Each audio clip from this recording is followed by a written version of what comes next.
आज हम बात करेंगे वैशाख अमावस्या की, जो न सिर्फ पंचांग में विशेष मानी जाती है, बल्कि आत्मा की उन्नति और पितरों की कृपा पाने के लिए एक अमूल्य अवसर है। शास्त्रों में अमावस्या तिथि का विशेष महत्व होता है। यह तिथि पितरों को समर्पित होती है। साथ ही आपको बता दें कि हर मास में पड़ने वाली अमावस्या का अलग अलग महत्व है। ऐसे ही वैशाख मास की अमावस्या का विशेष महत्व है।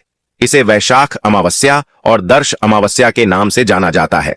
अमावस्या तिथि पर पितरों का पिंडदान, श्राद्ध और तर्पण भी किया जाता है। कहा जाता है कि ऐसा करने से पूर्वज प्रसन्न होते हैं और अपने वंशजों को आशीर्वाद देते हैं। इस दिन स्नान और दान का भी विशेष महत्व होता है। भक्तों, इस बार की वैशाख अमावस्या 2 दिन पड़ने के कारण लोगों के मन में कंफ्यूजन बना हुआ है। कुछ लोग 26 अप्रैल को बता रहे हैं तो कुछ लोग 27 अप्रैल को बता रहे हैं। लेकिन भक्तों, आज के इस वीडियो में हम जानेंगे कि इस अमावस्या का सही दिन कौन सा है, इस दिन क्या क्या करना चाहिए और किन बातों से बचना चाहिए। साथ ही जो माताएं बहनें व्रत करती हैं, चाहे वो लक्ष्मी जी का व्रत हो या फिर भगवान शंकर, गौरी माता और गणेश जी का, तो वो व्रत किस दिन करें, कैसे करें, उसकी पूजा विधि क्या होनी चाहिए, यह सब विस्तार से बताएंगे। और हाँ, पितरों के तर्पण की सही विधि, दान किसे देना चाहिए और किन चीजों से इस दिन बिल्कुल दूर रहना चाहिए, ये सब भी जानेंगे। क्योंकि कुछ कार्य ऐसे हैं जो अधिकतर लोग अनजाने में कर बैठते हैं, जबकि वो काम अमावस्या के दिन कभी नहीं करने चाहिए। इसीलिए आप वीडियो को पूरा ही देखें, आधा अधूरा ना देखें।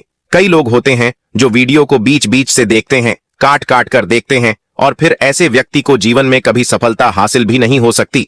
इसलिए वीडियो को आधा अधूरा छोड़कर ना जाएं, आप वीडियो को पूरा ही देखा करें। भक्तों, हम जो भी जानकारी यहाँ साझा करते हैं वो प्राचीन ग्रंथों, पुराणों और पंचांग पर आधारित होती है। ये ज्ञान शुद्ध और प्रमाणित होता है, न कि कोई मनगढ़ंत। तो अगर आप चाहते हैं कि शास्त्रों की सच्ची और सही बातें आपके जीवन को उज्जवल करें, तो चैनल को अभी सब्सक्राइब कर लीजिए। और अगर यह वीडियो जरा भी उपयोगी लगे तो एक लाइक जरूर कर दीजिएगा। आपका एक लाइक हमें और भी प्रेरणा देता है और पितरों की प्रसन्नता का कारण भी बन सकता है। अब आइए बात करते हैं वैशाख अमावस्या की। भक्तों, वैसे तो हर अमावस्या महत्वपूर्ण होती है, लेकिन वैशाख मास की अमावस्या की बात ही कुछ और है। इसे साल की सबसे पुण्यदायिनी अमावस्या कहा गया है। अगर आप साल भर में कोई एक दिन चुने जिसमें दान, पुण्य, तर्पण, व्रत, भजन, कीर्तन करके पितरों को तृप्त कर सकें, तो बस यही दिन सबसे उपयुक्त है। क्योंकि इस दिन जो पुण्य आप अर्जित करते हैं वो 1000 गुना अधिक होता है। भगवान मधुसूदन ने स्वयं कहा है कि वैशाख मास में किया गया हर सत्कर्म, हर तप, हर जप कार्तिक मास से भी अधिक पुण्यदायक होता है। पुराणों के अनुसार यदि आपने वैशाख मास में केवल भगवान का नाम स्मरण भर कर लिया तो भी वह अत्यंत कल्याणकारी होता है। अब इस अमावस्या के दिन आपको 5 खास कार्य जरूर करने चाहिए जो आपके पितरों को तृप्त करते हैं, भगवान को प्रसन्न करते हैं और आपके जीवन से हर संकट को दूर करते हैं। क्योंकि ध्यान रखिए, आपकी समृद्धि, सुख, शांति का सबसे बड़ा कारण आपके पितृ ही हैं। जब पितर प्रसन्न होते हैं तभी जीवन में खुशहाली आती है, और जब वो नाराज होते हैं तो जीवन में रुकावटें, कष्ट, अशांति, धन की कमी, संतान की रुकावट सब सामने आ जाते हैं। जो लोग कहते हैं कि उन्हें संतान नहीं हो रही, विवाह में बाधा आ रही है या बार बार स्वास्थ्य और नौकरी में संकट आ रहा है, उन्हें अपने पितरों की ओर जरूर देखना चाहिए। क्योंकि अमावस्या तिथि ही वह दिन होता है जब पितरों का दिन आरंभ होता है। जिस लोक में पितृ निवास करते हैं वहां की एक सुबह हमारे 15 दिन के बराबर होती है। तो ये अमावस्या उनके लिए एक नई सुबह की तरह होती है। इसलिए यह दिन पितरों को समर्पित होता है। चलिए भक्तों, अब हम जान लेते हैं वैशाख अमावस्या की सही डेट टाइम के बारे में। वैदिक पंचांग के मुताबिक वैशाख कृष्ण पक्ष की अमावस्या तिथि की शुरुआत 27 अप्रैल को सुबह 4:28 पर होगी। अमावस्या तिथि समाप्त 27 अप्रैल को देर रात 1:28 पर होगी, 2 मिनट पर होगी। उदया तिथि के अनुसार वैशाख अमावस्या 27 अप्रैल 2025 को मनाई जाएगी। ज्योतिष पंचांग के मुताबिक वैशाख अमावस्या के दिन स्नान दान के लिए ब्रह्म मुहूर्त सुबह 4:11 से सुबह 4:51 तक रहेगा। वहीं अभिजित मुहूर्त दोपहर 12:12 से दोपहर 1:03 तक रहेगा। इन दोनों मुहूर्तों में आप दान स्नान कर सकते हैं। अब आइए जानते हैं कि इस वैशाख अमावस्या पर आपको कौन कौन से कार्य करने चाहिए जिससे आपके पितर प्रसन्न हो, जीवन में सुख शांति आए और आपके द्वारा किया गया पूजन, व्रत और दान सच्चे अर्थों में फलदायक हो। सबसे पहले जब अमावस्या का दिन आता है तो उस दिन का आरंभ आपको स्नान से करना चाहिए। विशेषकर पवित्र नदियों में स्नान करने का विशेष महत्व बताया गया है। लेकिन हम जानते हैं कि आज के समय में हर किसी के लिए यह संभव नहीं होता कि वह गंगा, यमुना, गोदावरी या त्रिवेणी जैसे तीर्थ स्थलों तक पहुंच सके। ऐसे में यदि आप कहीं बाहर नहीं जा सकते तो घर पर ही पवित्र स्नान का फल प्राप्त करने का उपाय है। जब आप स्नान के लिए जल भरें तो बाल्टी या स्नान पात्र में थोड़ा सा गंगा जल पहले डालें, फिर उसमें सामान्य शुद्ध जल मिलाएं। इसके बाद उत्तर दिशा की ओर मुख करके हर हर गंगे का उच्चारण करते हुए स्नान करें। शास्त्रों में कहा गया है कि इस विधि से किया गया स्नान भी गंगा स्नान के बराबर फलदायी होता है। स्नान के बाद शुद्ध वस्त्र पहने और अपने घर के मंदिर की सफाई करें। जो लोग व्रत नहीं कर रहे हैं वे भी भगवान का पंचोपचार से पूजन करें, और जो व्रत कर रहे हैं उनके लिए आगे की विधि विशेष रूप से बताई गई है। अब व्रत करने वालों को चाहिए कि वह सबसे पहले पूजा की सारी सामग्री एकत्र करें। एक शांत स्वच्छ स्थान पर उत्तर दिशा की ओर मुख करके बैठें। वहां एक चौकी हो तो उत्तम, नहीं तो भूमि पर ही भगवान की स्थापना करें। भक्तों, अगर आप भगवान गौरी शंकर का व्रत कर रहे हैं तो उनका चित्र या प्रतिमा आपके पास होनी चाहिए, और यदि माता लक्ष्मी का व्रत कर रहे हैं तो लक्ष्मी जी का चित्र या मूर्ति रखें। साथ ही पूजा में काम आने वाली सामग्री जैसे रोली, मौली, पान, सुपारी, लौंग, इलायची, धूप, दीप, फूलों की माला, तांबे का लोटा और पंचामृत बनाने के लिए कच्चा दूध, दही, शहद और शक्कर भी पहले से तैयार रखें। अब पूजा स्थल और सामग्री का शुद्धिकरण करें। तांबे के लोटे में गंगा जल मिलाकर उसमें शुद्ध जल डालें और उस जल से अपने पूजा स्थान और सारी सामग्री पर छिड़काव करें।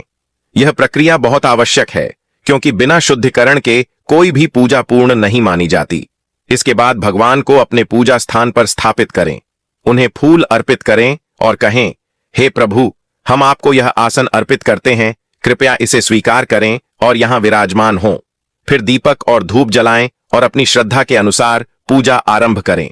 अब आता है संकल्प का समय। यह सबसे महत्वपूर्ण चरण होता है क्योंकि बिना संकल्प के कोई भी पूजन, व्रत या दान पूर्ण नहीं माना जाता और उसका फल भी संदिग्ध रहता है। जो लोग केवल पितरों का तर्पण करने जा रहे हैं उनका संकल्प अलग होगा, और जो व्रत के लिए बैठे हैं उनका संकल्प भिन्न होगा। और इसी व्रत में भी चाहे आप भगवान गौरी शंकर की पूजा कर रहे हों या माता लक्ष्मी की, दोनों के लिए संकल्प की विधि अलग होती है। यदि आप गौरी शंकर का पूजन और व्रत कर रहे हैं तो अपने सीधे हाथ में जल लीजिए, साथ में कम से कम 1 रुपये की दक्षिणा रखिए। फिर 3 बार एयूएम श्री विष्णु का उच्चारण कीजिए। इसके बाद अपना नाम, अपना गोत्र, जिस स्थान पर आप संकल्प कर रहे हैं उस स्थान का मकान नंबर, मोहल्ला, शहर का नाम कहिए और बोलिए कि आप इस वैशाख अमावस्या के दिन भगवान गौरी शंकर का व्रत कर रहे हैं और यह व्रत प्रभु के चरणों में अर्पित करते हैं। इसी प्रकार यदि आप माता लक्ष्मी का पूजन कर रहे हैं तो वही विधि अपनाइए। हाथ में जल और दक्षिणा लेकर एयूएम श्री विष्णु का 3 बार जाप कीजिए। फिर अपना नाम, गोत्र और स्थान बताकर कहिए कि आप इस अमावस्या पर माता लक्ष्मी का व्रत कर रहे हैं, उनके पूजन का संकल्प ले रहे हैं और यह कार्य आप धन, संपत्ति, सुख और लक्ष्मी प्राप्ति हेतु कर रहे हैं। यह संकल्प आप पूरी श्रद्धा से माता लक्ष्मी के चरणों में अर्पित कीजिए। भक्तों, अब जो तर्पण की विधि है और जो पितरों के निमित्त दान दिया जाता है उसका संकल्प हम आगे बताएंगे, क्योंकि पितरों का तर्पण करते समय जो संकल्प किया जाता है वह अत्यंत आवश्यक होता है। यदि आप तर्पण या दान करते हैं लेकिन संकल्प नहीं करते तो वह कार्य पितरों तक नहीं पहुंचता। शास्त्रों में यह स्पष्ट बताया गया है। इसलिए हर प्रकार की पूजा, व्रत और विशेष रूप से पितृकर्म, इन सब के साथ संकल्प अनिवार्य रूप से किया जाना चाहिए। अब अगले चरण में हम जानेंगे पूर्ण पूजन विधि और उसके बाद विस्तार से पितरों का तर्पण कैसे करें, पृथ्वी पूजन कैसे करें, यह सारी जानकारी आगे साझा करेंगे। अब देखिए, जब आप पूजन आरंभ करें तो सबसे पहले भगवान को जल के छींटे दीजिए। एक पुष्प लीजिए और उस पुष्प के माध्यम से 4 बार जल अर्पित कीजिए। ये छींटे इस प्रकार देने हैं, 1 बार भगवान के चरणों पर, 1 बार नाभि के पास, 1 बार मुख के पास और फिर समस्त शरीर पर। यह भगवान को स्नान कराने की भावना से किया जाता है। इसके बाद आपको पंचामृत से स्नान कराना है। तो आपने जो पंचामृत तैयार किया है, जिसमें दूध, दही, शहद, घी और शक्कर होती है, वह पंचामृत अब एक पुष्प पर लगा लीजिए और उसी पुष्प से भगवान को अर्पित कर दीजिए, मानो आप उन्हें पंचामृत स्नान करवा रहे हैं। पंचामृत स्नान के बाद अब शुद्ध जल से स्नान कराइए। वही पहले की तरह पुष्प से जल के छींटे दीजिए ताकि भगवान को शुद्ध जल से भी स्नान कराया जा सके। इसके पश्चात भगवान को यज्ञोपवीत यानी जनेऊ अर्पित किया जाता है। इसके लिए आप एक नया जनेऊ लीजिए, उस पर हल्का सा रोली का तिलक लगाइए और फिर उसे भगवान को समर्पित कर दीजिए। यह भी पूजन का बहुत ही महत्वपूर्ण अंग है। भक्तों, अब भगवान को तिलक लगाइए। अगर आप माता लक्ष्मी का पूजन कर रहे हैं तो उन्हें रोली और कुमकुम से तिलक करना है, चंदन नहीं लगाना। वहीं अगर आप भगवान गौरी शंकर का पूजन कर रहे हैं तो उन्हें चंदन ही लगाना है, रोली या कुमकुम नहीं। इस बात का विशेष ध्यान रखें क्योंकि यह पूजन विधि का सूक्ष्म किंतु आवश्यक नियम है। तिलक के बाद भगवान को अक्षत अर्पित कीजिए। अक्षत यानी बिना टूटे हुए चावल, जिन्हें आप प्रेम से भगवान के चरणों में अर्पित करेंगे। फिर अगर आपके पास फूलों की माला है तो वह भगवान को पहनाइए और पुष्प अर्पित कीजिए। अब धूप और दीप का क्रम आता है। भगवान को पहले धूप दिखाइए, शुद्ध सुगंधित धूप, फिर दीपक दिखाइए जिसमें घी या तिल का तेल होना चाहिए। इससे वातावरण पवित्र और भक्तिभाव से भर जाता है। अब भगवान को नैवेद्य अर्पित करें। अगर आपके पास कोई मिठाई है तो वह अर्पित कीजिए। फल हैं तो फल चढ़ाइए और यदि कुछ भी विशेष नहीं है तो बस एक छोटी सी मिश्री ही ले लीजिए और भगवान को चढ़ा दीजिए। यह भी पूर्ण भाव से अर्पण किया जाए तो नैवेद्य स्वीकार होता है। अब भगवान को जल जमानी कराइए यानी 1 चम्मच जल अर्पित कीजिए। फिर दोनों हाथ जोड़कर भगवान को नमस्कार कीजिए, अपने मन की श्रद्धा और भक्ति समर्पित कीजिए। इसके बाद भगवान को तांबूल अर्पण करें। 1 पान का पत्ता लीजिए, उसमें 2 लौंग, 1 इलायची और 1 सुपारी रखिए। इस पान को पवित्र भावना से भगवान को अर्पित कीजिए। अगर आप गौरी शंकर की पूजा कर रहे हैं तो उन्हें अर्पित करें और यदि माता लक्ष्मी की तो उन्हें अर्पित करें। अब आप जो भी दक्षिणा अर्पित करना चाहें वह भगवान को समर्पित करें। यह दक्षिणा चाहे 1 रुपया हो। अब हाथ जोड़कर प्रभु या मातेश्वरी से निवेदन कीजिए, हे प्रभु, हे मातेश्वरी, हमने इस अमावस्या पर यह पूजन किया है। कृपया इसे स्वीकार करें और हमें सामर्थ्य दें कि हम यह व्रत पूर्ण श्रद्धा से कर सकें। कृपा कीजिए कि हमारा जीवन आपके आशीर्वाद से सुख, शांति और समृद्धि से भरा रहे। इसके बाद आप अमावस्या व्रत की कथा का श्रवण करें। यह कथा पूजन का अत्यंत पवित्र और महत्वपूर्ण भाग होती है। कथा श्रवण से पूजन को पूर्णता मिलती है और व्रत की महिमा कई गुना बढ़ जाती है। भक्तों, यहाँ जो भी जानकारी दी जाती है वह पूर्णतः ज्योतिष शास्त्र और पंचांग पर आधारित होती है। इसलिए अगर आप सही और सटीक जानकारी पाना चाहते हैं कि कौन सा व्रत कब है, कैसे करना है, क्या विधि है, भद्रकाल है या नहीं, और सही कथा अगर आप सुनते रहना चाहते हैं तो हमारे चैनल को अभी सब्सक्राइब जरूर कर लीजिए। सब्सक्राइब करने के बाद जो घंटी का निशान आता है उस पर भी जरूर क्लिक कर दीजिएगा ताकि आपको हर वीडियो का नोटिफिकेशन समय पर मिल सके, वरना कई बार ऐसा होता है कि जरूरी वीडियो छूट जाते हैं। अब आज की कथा सुनिए। साथ ही साथ आपको यह भी ध्यान रखना चाहिए कि अमावस्या के दिन श्रीमद् भगवद गीता का 7वां अध्याय जरूर सुनना चाहिए या उसका पाठ करना चाहिए। अगर आप कर सकें तो शिव सहस्त्र नाम का भी श्रवण करें। यह अत्यंत कल्याणकारी होता है। इनका श्रवण कीजिए, भगवान की आरती कीजिए। और जो लोग माता लक्ष्मी का व्रत कर रहे हैं उन्हें इस दिन लक्ष्मी स्तोत्र का पाठ भी करना चाहिए। हमारे चैनल पर हम प्रत्येक अमावस्या को हिंदी में महालक्ष्मी स्तोत्र भी अपलोड करते हैं। आप उसे जरूर सुनिए और उसके बाद आरती करके दिन को नियम पूर्वक व्यतीत कीजिए। अब भक्तों, आगे की जानकारी बताने से पहले आपसे एक रिक्वेस्ट करते हैं कि अगर आप इस चैनल पर नए हैं तो चैनल को सब्सक्राइब करके वीडियो को एक लाइक जरूर करें। साथ ही आप अपनी राशि को कमेंट बॉक्स में जरूर डाल दें, क्योंकि हम राशि से जुड़ा भाग्य भी बताते हैं और भाग्य में चल रही परेशानियों को तत्काल दूर करने के लिए आसान से आसान उपाय भी बताते हैं। इसलिए आप अपनी राशि कमेंट बॉक्स में जरूर डाल दें। भक्तों, अब हम जान लेते हैं कि वैशाख अमावस्या के दिन कौन कौन से काम नहीं करने चाहिए। वैशाख मास की अमावस्या तिथि हिंदू धर्म में विशेष रूप से पवित्र मानी जाती है। यह दिन पितरों की आत्मा की शांति, श्राद्ध, तर्पण, गंगा स्नान और दान पुण्य के लिए श्रेष्ठ माना गया है।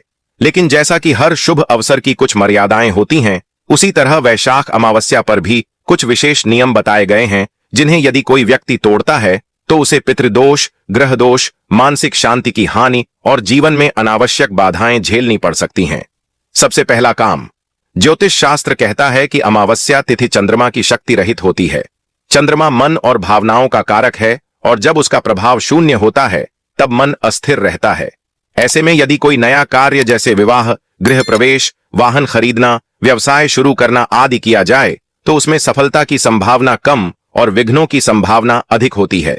धर्म सिंधु और नारद संहिता जैसे ग्रंथों में भी अमावस्या को कृष्ण पक्ष की मरण तिथि माना गया है, जो केवल पितृतर्पण और दान जैसे कार्यों के लिए उपयुक्त है, शुभारंभ के लिए नहीं।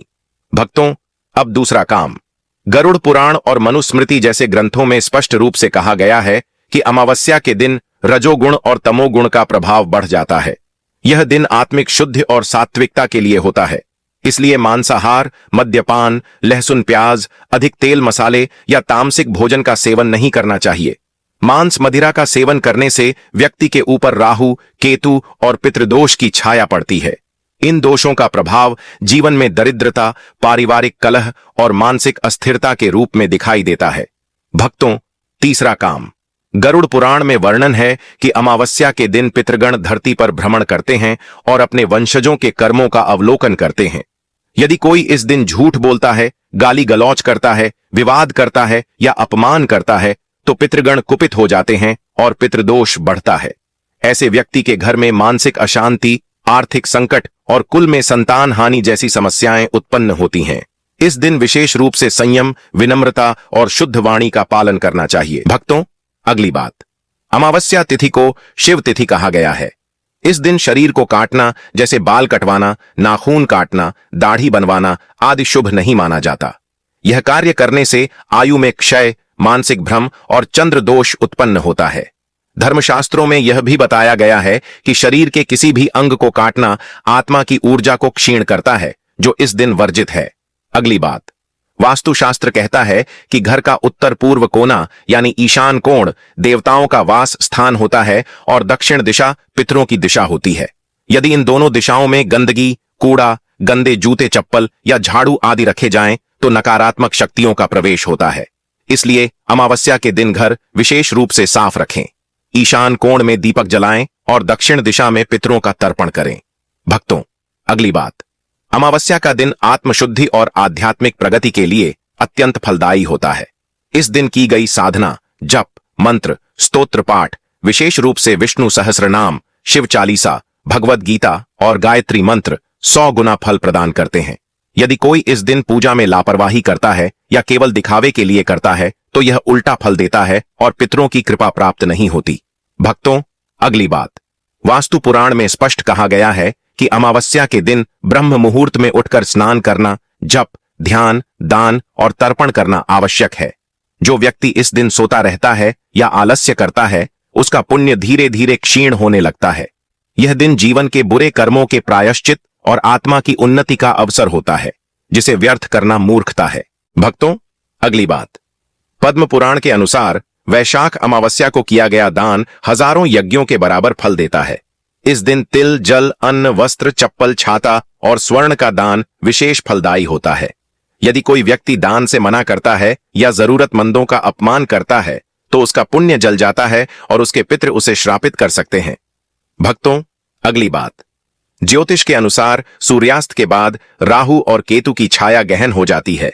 यह समय भूत, प्रेत और अदृश्य शक्तियों के प्रभाव का होता है। ऐसे समय में बच्चों और स्त्रियों को घर से बाहर नहीं निकलना चाहिए। घर के सभी कोनों में दीपक जलाएं, विशेषकर दक्षिण दिशा में, ताकि पितरों को मार्गदर्शन और शांति प्राप्त हो सके। तो यह थी पूरी जानकारी वैशाख अमावस्या की। अगर यह जानकारी आपको थोड़ी भी अच्छी लगी हो तो वीडियो को लाइक जरूर कीजिएगा और अगर चैनल पर नए हैं तो सब्सक्राइब जरूर कर लीजिएगा, ताकि ऐसे ही और भी शुभ और लाभदायक वीडियो समय समय पर आपको मिलते रहें। वीडियो के अंत तक हमारे साथ जुड़े रहने के लिए बहुत बहुत धन्यवाद। फिर मिलते हैं अगली वीडियो में। तब तक के लिए नमस्कार।